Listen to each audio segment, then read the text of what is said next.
Om Shanti. Good morning. आज प्राणेश्वर बाप दादा के 10 फरवरी 2024 के अनमोल महावाक्य सुनते हैं। मीठे बच्चे, आत्मा अभिमानी बनने का अभ्यास करो तो दैवी गुण आते जाएंगे, क्रिमिनल ख्यालात समाप्त हो जाएंगे। क्रिमिनल ख्यालात समाप्त हो जाएंगे, अपार खुशी रहेगी। प्रश्न है, अपने चरण को सुधारने व अपार खुशी में रहने के लिए कौन सी बात स्मृति में रखनी है? उत्तर है, सदा स्मृति रहे कि हम दैवी स्वराज्य स्थापन कर रहे हैं, हम मृत्यु लोक को छोड़ अमर लोक में जा रहे हैं। इससे बहुत खुशी होगी। चरण भी सुधरती जाएगी, क्योंकि अमर लोक नई दुनिया में जाने के लिए दैवी गुण जरूर चाहिए। स्वराज्य के लिए बहुतों का कल्याण करना पड़े, सबको रास्ता बताना पड़े। ओम शांति। बच्चों को अपने को यहाँ का नहीं समझना चाहिए, परम धाम के है ना। तुमको मालूम हुआ है हमारा जो राज्य था, जिसको राम राज्य व सूर्यवंशी राज्य कहते हैं, उसमें कितनी सुख शांति थी। अब हम फिर से देवता बन रहे हैं, आगे भी बनेंगे।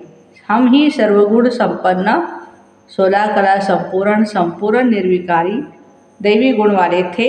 अब हमें अपने राज्य में हम थे, अभी रावण राज्य में है। हम अपने राज्य में बहुत ही सुखी थे, तो अंदर में बहुत खुशी और निश्चय होना चाहिए, क्योंकि तुम फिर से अपनी राजधानी में जा रहे हो। तो अंदर में बहुत खुशी निश्चय होना चाहिए। रावण ने तुम्हारा राज्य छीन लिया। तुम जानते हो हमारा अपना सूर्यवंशी राज्य था, हम राम राज्य के थे, हम ही दैवी गुण वाले थे, हम ही बहुत बहुत सुखी थे। फिर रावण ने हमारा राज्य भाग्य छीन लिया।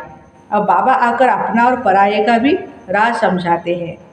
आधा कल्प हम राम राज्य में थे, फिर आधा कल्प रावण राज्य में रहे।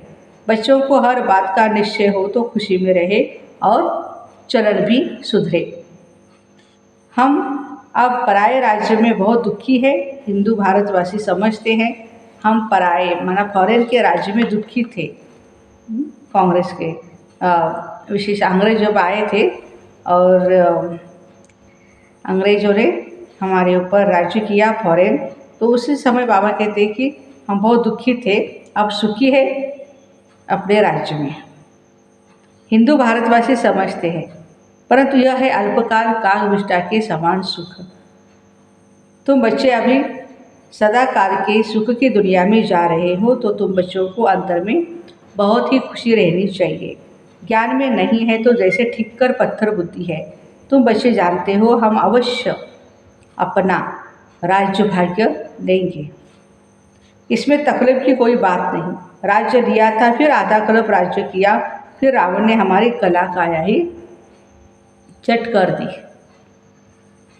कोई अच्छे बच्चे की जब चरण बिगड़ जाती है तो कहा जाता है ना, तुम्हारी कला काया ही चट हो गई है। यह है बेहद की बातें, समझना चाहिए। माया ने हमारी कला काया चट कर दी है, हम गिरते ही आए। यह अब बेहद का बाप दैवी गुण सिखलाते तो खुशी का पारा चढ़ना चाहिए। टीचर नॉलेज देते हैं तो स्टूडेंट को खुशी होती है। यह है बेहद की नॉलेज। अपने को देखना है, मेरे में कोई आसुरी गुण तो नहीं है।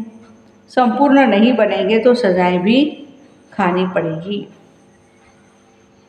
परंतु हम सजाएं खाए ही क्यों? इसलिए बाप जिससे यह राज्य मिलता है उसको याद करना है। दैवी गुण जो हमारे में थे वो अब धारण करने हैं। वहाँ यथा राजा रानी तथा प्रजा सब में दैवी गुण थे। दैवी गुणों को तो समझते हो ना, अगर कोई समझते नहीं तो लाएंगे कैसे? गाते भी है सर्व गुण संपन्न, 16 कला संपूर्ण। तो पुरुषार्थ करके ऐसा बनना है।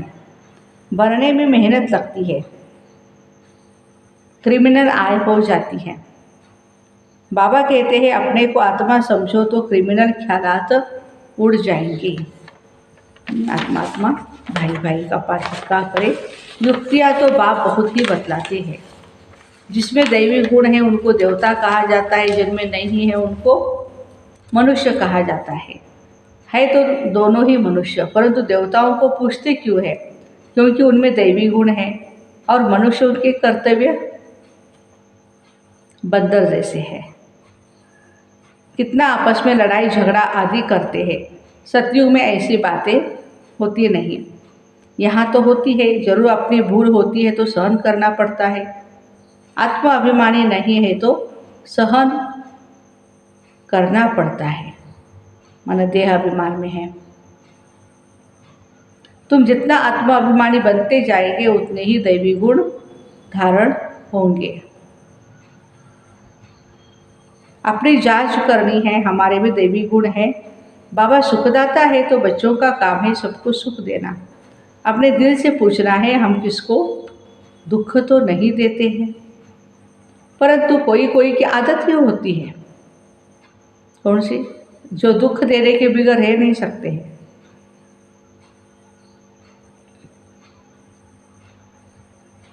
बिल्कुल सुधरते ही नहीं, जैसे जेल बर्ड्स, वह जेल में ही अपने को सुखी समझते हैं। बाबा कहते हैं वहाँ तो जेल आदि होता ही नहीं, पाप होता ही नहीं जो जेल में जाना पड़े। यहाँ जेल में सजाएं भोगनी पड़ती है। अभी तुम समझते हो, हम जब अपने राज्य में थे तो बहुत ही सावकार थे। जो ब्राह्मण कुल वाले होंगे वह ऐसे ही समझेंगे कि हम अपना राज्य स्थापन कर रहे हैं। वह एक ही हमारा राज्य था जिसको देवताओं का राज्य कहा जाता। आत्मा को जब ज्ञान मिलता है तो बहुत ही खुशी होती है ना। जीव आत्मा जरूर कहना पड़े। हम जीव आत्मा जब देवी देवता धर्म की थी तो विश्व पर हमारा ही राज्य था। यह नॉलेज है तुम्हारे लिए। भारतवासी थोड़े ही समझते हमारा राज्य था, हम ही सतो प्रधान थे। तुम ही यह सारे नॉलेज समझते हो तो हम ही देवता थे और हमको ही अब देवता बनना है। भर विघ्न भी पड़ते हैं परंतु तुम्हारी दिन प्रतिदिन उन्नति होती जाएगी। तुम्हारा नाम बाला होता जाएगा। सब समझेंगे यह अच्छी संस्था है, अच्छा काम कर रहे हैं। रास्ता भी बहुत सहज बताते, कहते हैं तुम ही सतो प्रधान थे, देवता थे, अपनी राजधानी में थे। अब तमो प्रधान बने हो तो कोई अपने को रावण राज्य में समझते नहीं हैं।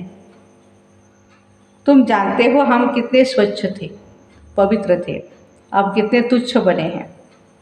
पुनर्जन्म लेते लेते पारस बुद्धि से पत्थर बुद्धि बन पड़े हैं। अब हम अपना राज्य स्थापन कर रहे हैं तो तुमको उछलना चाहिए, खुशी होनी चाहिए, पुरुषार्थ में उमंग उत्साह से लग जाना चाहिए। जो कल्प पहले लगे होंगे वो अब भी लगेंगे जरूर। नंबरवार पुरुषार्थ अनुसार हम अपना दैवी राज्य स्थापन कर रहे हैं। यह भी तुम घड़ी घड़ी भूल जाते हो, नहीं तो अंदर बहुत खुशी रहनी चाहिए। एक दो को यही याद दिलाओ, मन मना भव। बाबा को याद करो जिससे ही अब राजाई देते हैं। यह कोई नई बात नहीं, कल्प कल्प हमको बाप श्रीमत देते हैं जिससे हम दैवी गुण धारण करते हैं। नहीं तो सजाएं खा करके फिर कम पद मिलेंगे। यह बड़ी भारी लॉटरी है। अब पुरुषार्थ कर ऊंच पद पाया तो कल्प कल्पांतर पाते ही रहेंगे। बाबा कितना सह समझाते हैं। प्रदर्शनी में भी यही समझाते रहो कि तुम भारतवासी ही देवताओं की राजधानी में थे। फिर पुनर्जन्म लेते लेते सीढ़ी नीचे उतरते उतरते ऐसे बने हो। कितना सह समझाते सुप्रीम बाप, सुप्रीम टीचर और सुप्रीम गुरु है ना। तुम कितने ढेर स्टूडेंट हो, दौड़े लगाते रहते हो। बाबा भी लिस्ट मंगाते रहते हैं कि कितने निर्विकारी पवित्र बने हैं। बाबा ने लिस्ट मंगाई है। बच्चों को समझाया गया है भ्रुकुटी के बीच में आत्मा ही चमकती है। बाबा कहते हैं मैं भी यहाँ आकर के बैठता हूँ। ब्रह्मा बाबा के बाजू में है, आत्मा की बाजू में ऐसे अपना पार्ट बजाता हूँ। मेरा पार्ट ही है पतितों को पावन बनाना। ये बहुत बड़ा काम है बाबा का। ज्ञान सागर तो मैं ही हूँ। बच्चे पैदा होते हैं, कोई तो बहुत अच्छे होते हैं, कोई खराब भी निकल पड़ते हैं। फिर आश्चर्यवत सुनंती कथनती और फिर भागंती हो जाते हैं। अरे माया, तुम कितनी प्रबल हो, फिर भी बाबा कहते भागंती होकर भी कहाँ जाएंगे। यही एक बाप तारने वाला है, एक बाप है सदगतिदाता। बाकी इस ज्ञान को तो कोई बिल्कुल नहीं जानते हैं। जिसने कल्प पहले माना है वही मानेंगे। इसमें अपनी चरण को बहुत सुधारना पड़ता है, सर्विस करनी पड़ती है, बहुतों का कल्याण करना है, बहुतों को जाकर के रास्ता भी बताना है, बहुत बहुत मीठी जबान से समझाना है। तुम भारतवासी ही विश्व के मालिक थे। बाबा सेवा कैसे करें उसकी युक्तियाँ बता रहे हैं। जबान हमारी मीठी हो और समझाएं, और फिर तुम इस प्रकार से अपना राज्य भाग्य ले सकते हो। यह तो तुम समझते हो, बाबा जो समझाते हैं ऐसा कोई समझा न सके। फिर भी चलते चलते माया से हार खा लेते हैं। बाबा खुद कहते हैं विकारों पर जीत पाने से तुम जगत जीत बनेंगे। यह देवताएं जगत जीत बने हैं, जरूर उन्होंने ऐसा कर्म किया है। बाबा ने कर्मों की गति भी बताई है। रावण राज्य में कर्म विकर्म ही होते हैं, राम राज्य में कर्म अकर्म होते हैं। मूल बात है काम पर जीत पाकर जगत जीत बनने की। बाप को याद करो, अब वापस घर जाना है। हमको 100% सर्टेन है, खातरी है कि हम अपना राज्य लेकर के ही छोड़ेंगे, परंतु राज्य यहाँ नहीं करेंगे, इस कलयुग में नहीं करेंगे। हम राज्य कहाँ करेंगे? सतयुग में। यहाँ राज्य लेते हैं, राज्य करेंगे अमरलोक में। अब मृत्युलोक और अमरलोक के बीच में है, यह भी भूल जाते हैं। इसलिए बाबा घड़ी घड़ी याद दिलाते हैं। अब यह पक्का निश्चय है कि हम अपनी राजधानी में जाएंगे। यह पुरानी राजधानी खत्म जरूर होनी है। अब नई दुनिया में जाने के लिए दैवी गुण जरूर धारण करने हैं। अपने से बातें करनी है, अपने को आत्मा समझना है, क्योंकि अभी ही हमको वापस जाना है। तो अपने को आत्मा भी अभी ही समझना है, फिर कभी वापस थोड़े ही जाना है। जो यह ज्ञान मिलेगा वहाँ 5 विकार भी नहीं होते हैं जो हम योग लगाए। विकारों से मुक्त होने के लिए तो योग लगाते ना, तो सतयुग में ये 5 विकार होते नहीं। योग तो इस समय लगाना होता है, इसलिए किस लिए योग लगाना है? पावन बनने के लिए। वहाँ तो सब सुधरे हुए हैं, फिर धीरे धीरे कला भी कम होती ही जाती है। ये तो बहुत सहज है। क्रोध भी किसको दुख देता है ना, मुख्य है ही देह अभिमान।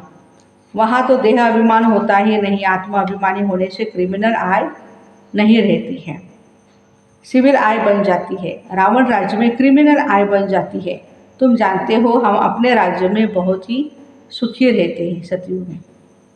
कोई काम विकार नहीं, कोई क्रोध नहीं, लोभ नहीं, मोह नहीं। इस पर शुरू का गीत भी बना है, वहाँ यह विकार होते नहीं। हमारे अनेक बार यह हारा और जीत हुई है। सतयुग से कलयुग तक जो कुछ हुआ वह रिपीट होना है। बाप अथवा टीचर के पास जो नॉलेज है वो तुमको सुनाते रहते हैं। यह रूहानी टीचर भी वंडरफुल है। ऊंचते ऊंच भगवान, ऊंचते ऊंच टीचर है, और हमको ऊंचते ऊंच देवता बनाते हैं। तुम खुद देख रहे हो बाबा कैसे डिटिज्म स्थापन कर रहे हैं, राजधानी, दैवी राजधानी स्थापन कर रहे हैं। तुम खुद ही देवता बन रहे हो। अभी तो सभी अपने को हिंदू कहते रहते हैं। उन्हों को समझाया जाता है वास्तव में आदि सनातन देवी देवता धर्म है और सबका धर्म चलता रहता है। यह एक ही देवी देवता धर्म है जो प्रायः लोप हो गया है। यह तो पवित्र धर्म है। इन जैसा पवित्र धर्म कोई भी नहीं होता है, देवी देवता जैसा। अब पवित्र न होने के कारण कोई भी अपने को देवता नहीं कहला सकते हैं। तुम समझा सकते हो हम आदि सनातन देवी देवता धर्म के थे, तब तो देवताओं को पूजते हैं। क्राइस्ट को पूजने वाले क्रिश्चियन ठहरे, बुद्ध को पूजने वाले बौद्ध ठहरे, देवताओं को पूजने वाले देवता ठहरे। फिर अपने को हिंदू क्यों कहलाते हो? तो बाबा कहते हैं कि ये बातें युक्ति से सबको समझानी है। सिर्फ कहेंगे हिंदू धर्म धर्म नहीं है तो बिगड़ेंगे। बोलो आदि सनातन, हाँ बोलो हिंदू आदि सनातन धर्म के थे तो कुछ समझे। आदि सनातन धर्म तो कोई हिंदू नहीं। आदि सनातन अक्षर ठीक है, देवता पवित्र थे, ये अपवित्र है, इसलिए अपने को देवता नहीं कहला सकते अभी के कलयुग के मानव। कल्प कल्प ऐसे होता है, इनके राज्य में कितने साहूकार थे, अब तो कंगाल बन पड़े हैं। वह पद्मा पदमपति थे। बाबा युक्तियाँ बहुत अच्छी देते हैं। पूछा जाता है तुम सतयुग में रहने वाले हो या कलयुग में? कलयुग के हो तो जरूर नरकवासी हो, सतयुग में रहने वाले हो तो स्वर्गवासी देवता होंगे। ऐसा प्रश्न पूछेंगे तो समझेंगे प्रश्न पूछने वाला जरूर खुद ट्रांसफर कर देवता बना सकते होंगे, और तो कोई पूछ नहीं सकता। वह भक्ति मार्ग ही अलग है। भक्ति का फल है क्या? भक्ति हम जितना करेंगे हमें क्या फल मिलेगा? ईश्वरीय ज्ञान, गति और सदगति का ज्ञान, रचना और रचना के आदि मध्य अंत का ज्ञान। सतयुग त्रेता में भक्ति नहीं होती। ज्ञान से ही आधा कल्प दिन और भक्ति से आधा कल्प रात। मानने वाले होंगे तो मानेंगे, न मानने वाले होंगे तो ज्ञान को नहीं मानेंगे, तो भक्ति को भी नहीं मानेंगे। सिर्फ वो पैसा कमाना ही जानते हैं।